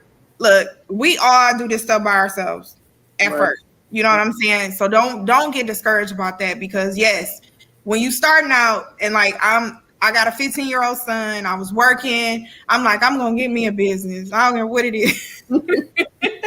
Really, literally. Okay. So and the thing is, it's like once you start learning, and you get with a good group of people that know, they got information that can put you in the right places and, you know, get you to where you're moving forward in your business. That's the whole thing. Even though you are doing it by yourself, it's not like you're really doing it by yourself, because you got that support system. Stephanie is huge, man. Stephanie is my support system. It's also 3 other ladies that are in our support group. And I tell you, like, we learn from each other every day. So because it's so much stuff out here that's changing, and you got to change with the time. Just like SAM registration on Friday said, oh, can't nobody else help you do SAM registration. Well, you know what we gonna do? We gonna get on Zoom. Whoever I'm doing SAM registration, I'm gonna get on Zoom with you, and I'm gonna walk you through your application. They ain't say I can't walk you through. They said I can't do it for you. So, you know, and it changes with the times, and you got to make sure that you stay up on your industry, and you have people around you that you trust. Because that's the whole thing. Like, when you don't have people that you trust, and you feel like, you know, that they playing you, like I didn't got played on the truck and stuff. You know what I'm saying? So it's different things. You got to be real when it comes to who you want in your space, when it comes to your business, because everybody ain't for you. But if you get a good mentor group of people, and you kind of pick and choose who you want, $1,000 a month for what? Oh, we're talking about insurance. I was gonna say, like, I think it kind of depends. Like, how I don't know. I don't consider what insurance for what So Joy, y'all know Joy is logistics. Like, she box trucks, 18-wheeler CDs. So yeah, it depends on what kind of insurance, because commercial insurance, like I think you're talking about the vehicle. But it depends on where you live. It depends on that's different. Yeah, and it depends on your MVR. Yeah, if you got tickets on there. It depends on a lot of stuff. Yeah, you gotta. I would just say, box truck is very limited, because with a box truck they only have Progressive. With a semi truck, they have so many different, you know, insurance companies that just work with semi trucks. But with the box truck, Progressive kicking you in the head, $30,000 a year. They not playing. Okay, when you especially when you first starting out, I pay a nice little chunk of change. Yeah, so it's different. I got a good driving record, and people in Charlotte can't drive. So, you know, when you got people that's always in accidents, that increases your insurance. It's just high. But the other thing I will say about insurance is, this is my opinion. Insurance is nothing you can do about it. It's nothing that you can do about it. I work at State Farm, so it's nothing. If you're gonna be in transportation, and if you think about it, you transporting people, somebody grandma, somebody aunt, somebody mama. I don't want no cheap insurance. Yeah. I know that's the blunt of my expenses is insurance. Like, I know that. But that just made me hustle and keep my shit tight. I'm keeping money coming in, because for us, like for the NEMT piece, or the, you know, transportation of people, you know, you got to have that. It's not like you can go on the DAT board, or, you know, to find loads. You got to physically go out and get people and bring them in. You know what I'm saying? Or you got to work with a broker, and the broker is the same with carrier service. Like, the broker, the middleman. So you got to decide how you gonna work that. But insurance and gas ain't shit you can do about it. Right? You can get 2 or 3 quotes to make sure, like, it's around the same price, or a little bit, $100 less, or whatever.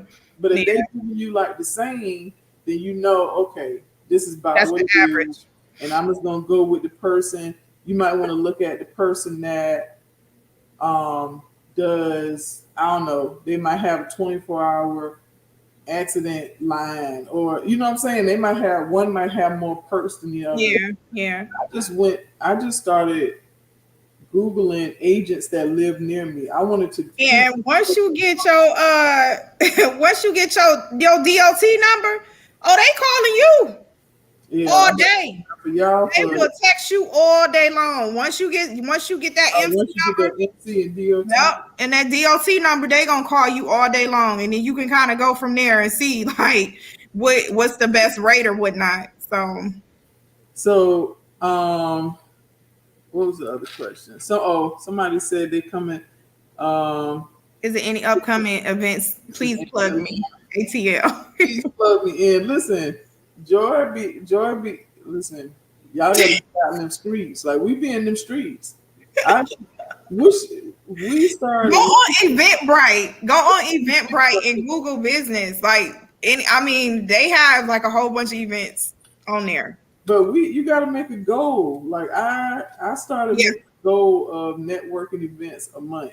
Yeah. I said it, and each month I'm at 3. So for March, I've already done 1. I got another one next weekend, and I got one more the last part of March. So you got to make goals and kind of, you know what I'm saying, and decide what kind of events you want.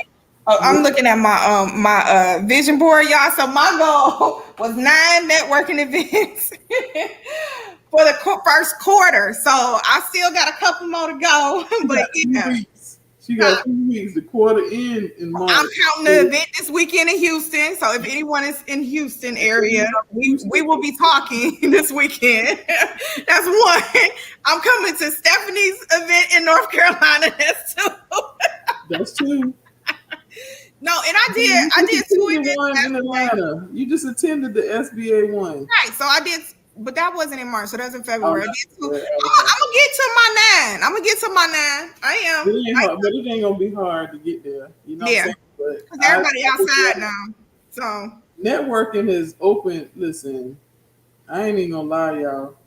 Like even the business launch pad, the I forgot how long the training is, but it's just on government contracting and working with my county. Like it's just the county. Like how to work with the county. So I wouldn't have known that if I didn't get out and attend events and talk to people. I wouldn't have never known to apply for it to be a part of it. But yeah, we're gonna be in Texas. We're gonna turn Texas. We're gonna turn Houston out this weekend. Yes. You know what I'm saying? We're gonna be talking about business networking over wine. It's gonna be at a vineyard, y'all. Wine. Yes. Can't go wrong. Somebody said, Amber says, do we offer mentorships? Now I know I do. We pushing Joy into it, but I offer mentorship, especially for people, for those of us that transport people. That's on my website. But I'm trying to tell Joy, especially. I don't. She's saying she don't, but if y'all need her service, consultation, you can hit me up. I don't do mentorships. Just saying. she just we gonna get her. Just saying. But things may change. It's gotta be like a incentive. But yeah. It's what I've learned. No, that's my class. My mentorship ain't. Somebody said, your mentorship is closed. I know. No, that's the class. What? I don't know. I don't think that's her name. Huh? But I referred you to Stephanie. That's Sandra. No. Oh, Sandra Chevy Baker. Oh, who's that? She said she a slow learner, Joy. You know her? She said I'm not a slow learner. Oh, she not. I'm saying is I referred you to Stephanie. So Stephanie got my mentor. It ain't closed. It's ongoing. My class, my boot camp class, we almost finished. But my next boot camp is the one I just put out. That's the incubator for North Carolina.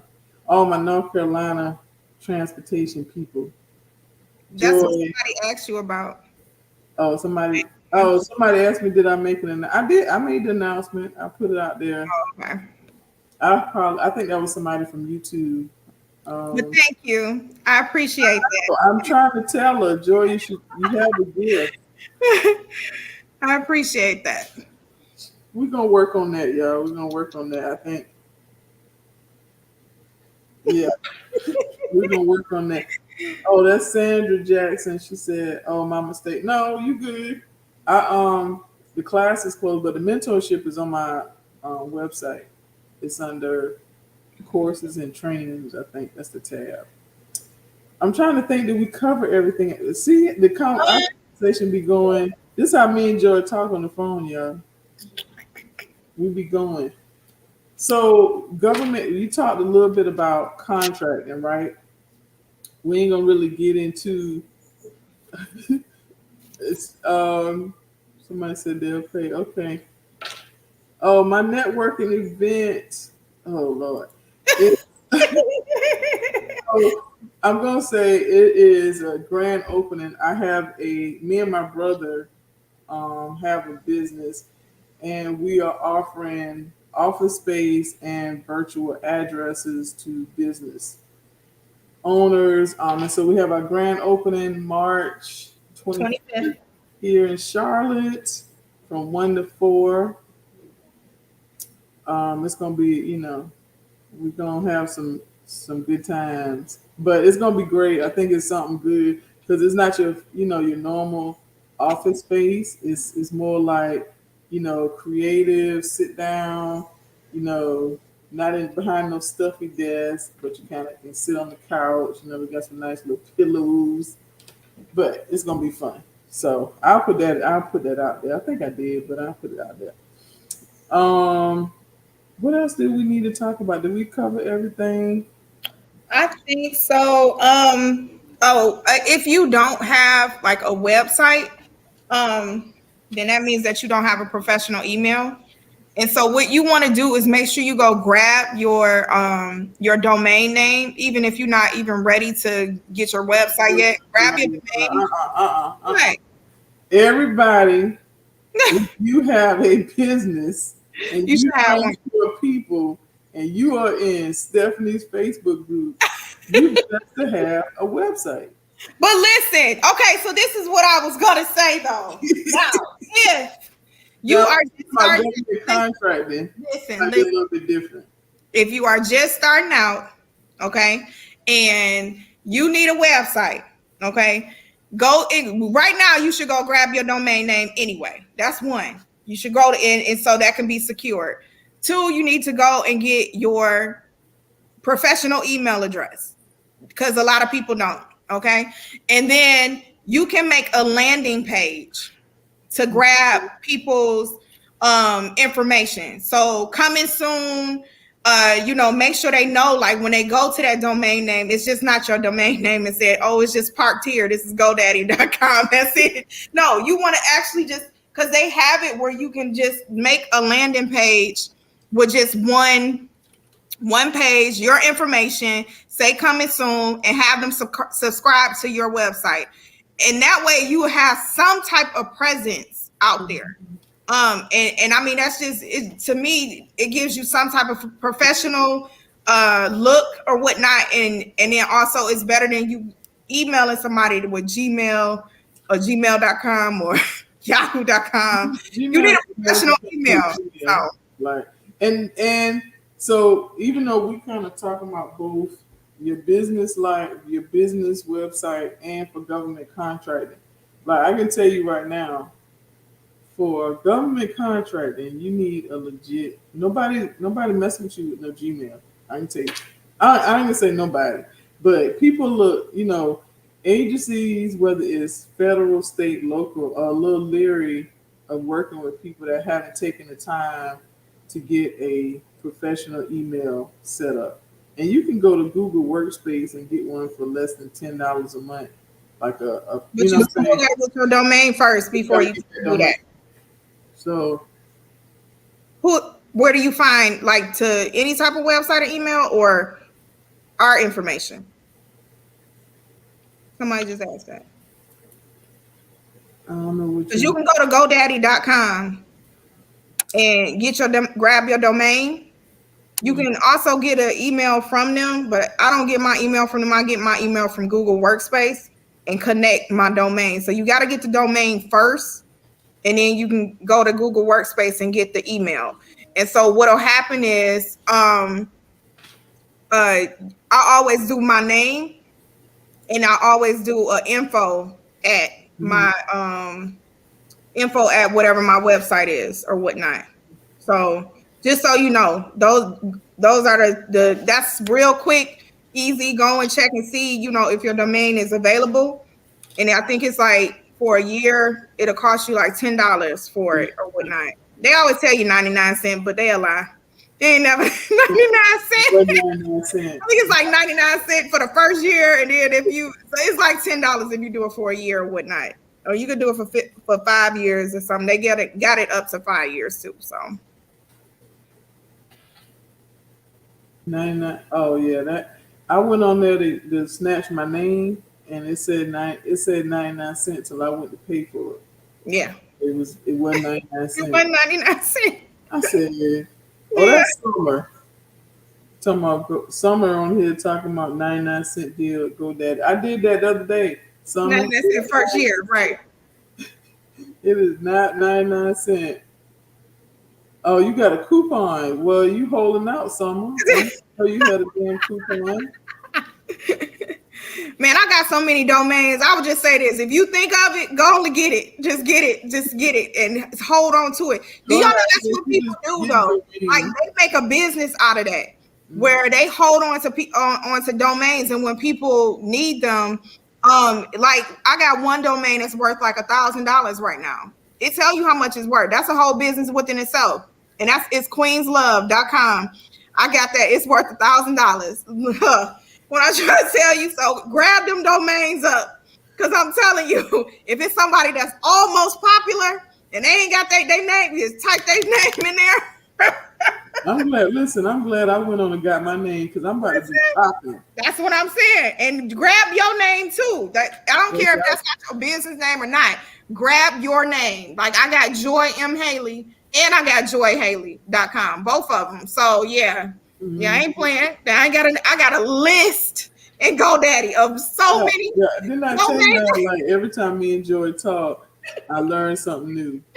And I'm telling you, and they tell you how much it's worth. Or Harmon, but I'm going to go back.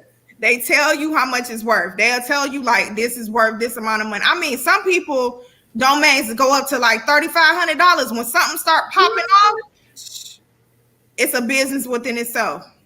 Believe that. So I didn't even know. I think we covered a lot. We did. And did y'all have any more questions? Because we've been on here almost 2 hours. I know we covered a lot of stuff. We talked about them certifications, local and federal, state. We talked about contracts, and we kind of dived into like getting set up with your state portals. Right. If you have questions about getting registered with SAM, reach out to Joy. Her website is on the troll. It's scrolling through. Yeah. So I help with SAM registration. I help with SAM renewal, your operating agreement, business resume, capability statement. I also help with your MBE certification, women-owned small business certification, veteran-owned small business certification, disadvantaged business certification. So pretty much all of the certifications, I got you. I also have bundles on my website to where like if you need everything, that's on there. If you don't have a business set up, I got that too. I can set your business up. And then if you just want to talk to me, you can talk to me. So it's on there. I got a 30-minute consultation on it. I don't want to talk no past 30 minutes. But that 30 minutes, you're going to get a lot of information. Okay. You better record it. You better You better pull out the recorder. I think I definitely say like I know Joy has like taken the certification piece by the book. Like once I got my WSB, I wasn't trying to talk to nobody. I don't ask me how I got it because I don't know. I just know I because it got sent back like 3 times. Yeah. Because it was, but I'm glad I got it. I mean, I'm glad I finally got it. It took like a year, but I don't want to talk to nobody. So Joy would definitely help when it comes to the certifications, y'all, and the list of services that she offer. She thorough with it. You know what I'm saying? I ain't even gonna lie. Even though she my girl, I ain't gonna lie for like y'all be having access to me, but I'm gonna stop that. So that's coming up next. No access. I do everything through text message though, y'all. I do because I have to make sure that whatever was said is documented. I don't like talking on the phone to people. So if we do talk on the phone, we probably gonna do a Zoom because that's gonna be recorded. Just so I ain't gonna lie, my one-on-ones, like my pick your brain one, and even the like the 30-minute, we on Zoom, and I'm recording it. And if you want it, like I send it to you. But sometimes people, I don't want nobody to come back and say, Stephanie, you told me, nope, I ain't tell you to do nothing. Stephanie ain't say nothing about that, but no. Who is that talking about they late tapping in? Let me see.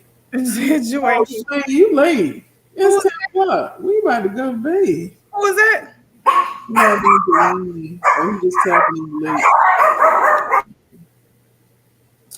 But the replay, I'm gonna leave it on if you're in my Facebook group, I will leave it up for probably a couple days. After that, you got to go over to my YouTube and watch it on my YouTube.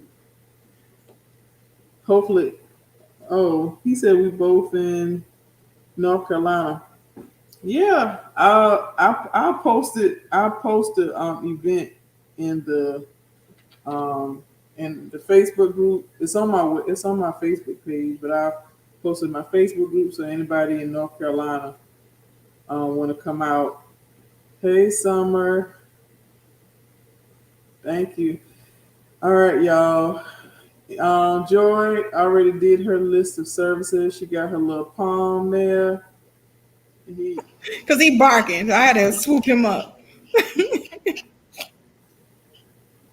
Can you text? Somebody said, Taylor, in your Facebook group, post your business. And then we also got another group, y'all. The True Plug.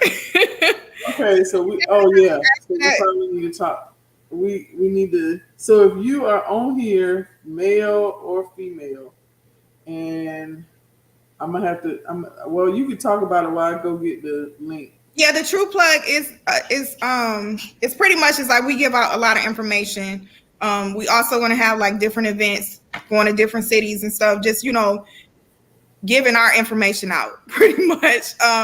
Certifications, networking, businesses, whatever it is, like that's what we're gonna talk about. And we'll have our podcast in June or whatnot. So it's 3 other ladies that are with us, and they are in different businesses as well. So we're not all just one's business. We got 2 business consultants. Then me and Stephanie, transportation and logistics. And then we have somebody that does candles as well. And then we have somebody that does t-shirts. So we got like a whole thing. It's the True Plug, TREW Plug. So if you look for that group, and we'll get you added in there, male or female, and we post a lot of different information in there. Yeah, we definitely try to share. I think like I feel like our conversations our accountability sessions that we have, and what's crazy is we did one Sunday before last on live in the group where we just talked about how we hold each other accountable, but that's how the group started. Like we were all in the same mentoring group for years, and we all meshed, and it just kind of blossomed in something that's beautiful. Like We're gonna be in Houston, y'all. If you're in Houston. So so go ahead and join their group so y'all get and we share different information, grant information, business tips. As we get information, we share it. But I think it's it's something that's needed because a lot of business owners kind of struggle. We all struggle in certain areas all the time, and I think the fact that Facebook is the new Facebook. Yeah, a couple weeks. But I think being able to even talk about your business, share your business, share who you are, what you sell, and network within the group. But sometimes you go in. I know if you like in my NEMT Facebook group, like I got brokers trying to get in, and people be like, no, that ain't what this is about. Like, it's for the business owners to be able to network and learn. It's not for the brokers to come in and try to snatch up. Oh, you looking for some trips? Email me. No. I know this one. But I love True Plug. Who is the new? Oh, that's okay. All right. All right, y'all. Y'all, we 10:02. That's it. We out. I'm going to bed. It's time to go sleep. All right, y'all. Thank you. Out with us tonight. I hope y'all learned something tonight, and y'all can reach out if y'all need any more information. I hope y'all have a good night, get a good rest,